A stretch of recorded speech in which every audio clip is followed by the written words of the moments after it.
Good morning, Cindy Hodnett with Furniture Today here on the ground in Atlanta for the Casual Market Atlanta Fall Edition. We're here with John Perchik, CEO of And More, parent company to Atlanta Market, High Point, Las Vegas. We're going to find out a little bit about this market and some of the things we're hearing behind the scenes about markets in general. John, welcome. Hi, Cindy. Good morning. Early morning. Thanks for having me. Yep, a little drive this morning too, but happy to be here with you. Well, you know, we were talking before we started. You've got, 4 months under your belt. Tell us a little bit about your first impressions now. Boy, oh boy, it's been a little overwhelming in a really good way, especially having attended now a number of markets. I don't care what people say, if you've never been to a market, you can't understand the intensity, the activity. So that is the first thing that jumps out.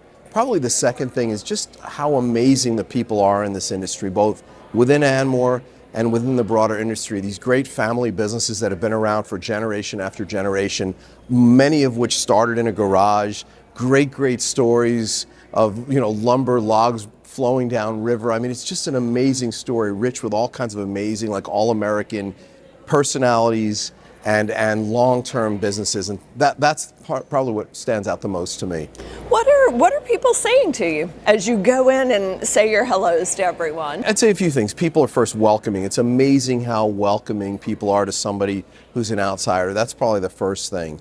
I hear a lot of really highly complimentary perspectives around our team and our company, which is another.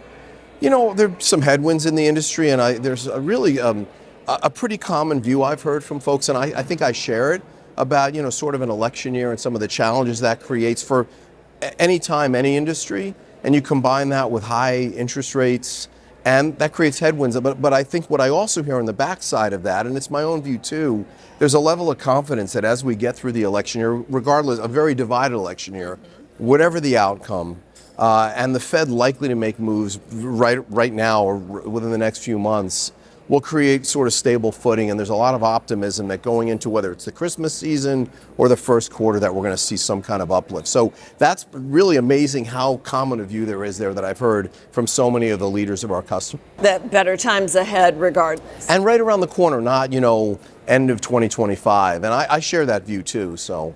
Well, and I think it brings up the next point that we were talking about a little earlier.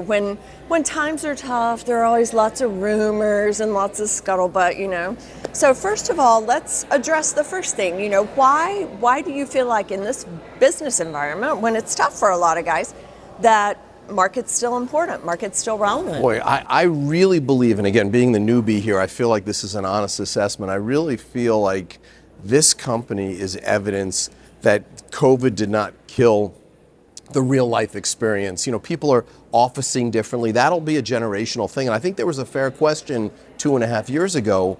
Are people going to come to places to do commerce in person? That was a legitimate question in 2020, even 2021. I believe we are proof that that is not the case. And I think the reason why, it's just my theory, but I believe it, is when you come to look at, say, furniture, we're here to talk about casual. We're here for our casual market in Atlanta. People want a sense of scale, to understand when they see a piece of furniture and its relationship to a table or something that goes on top of it, to see it, to touch it. The boucle, you can't really tell what it feels like from the internet. The size of the chair I'm sitting on, you really can't tell how it fits the human body relative to, say, another piece of furniture. And I think that real experience is why people continue to come to market. And I think, again, we are evidence that those things really matter.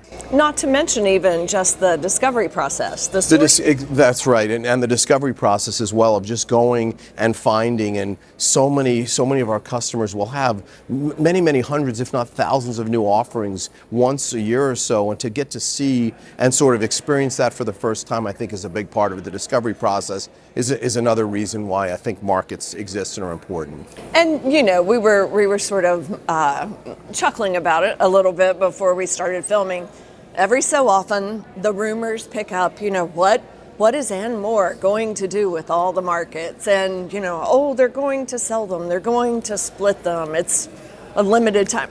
Talk about that. You're right. I mean, it starts with a chuckle because there's always sort of a fringe perspective and fringe element in every business. It's a bell curve, right? You've got people at all in the middle mostly, and then you have people out on the outer edge. to me, it's sort of laughable and ridiculous. And again, being the new person coming in here, the last thing we would do, the last thing I would even imagine doing is breaking up this company. Frankly, it's just the opposite. We're going to be doing some really exciting things that I'd love to give you the scoop in the next few months. We can't really talk specifically right now, but in High Point, we're working on something really exciting.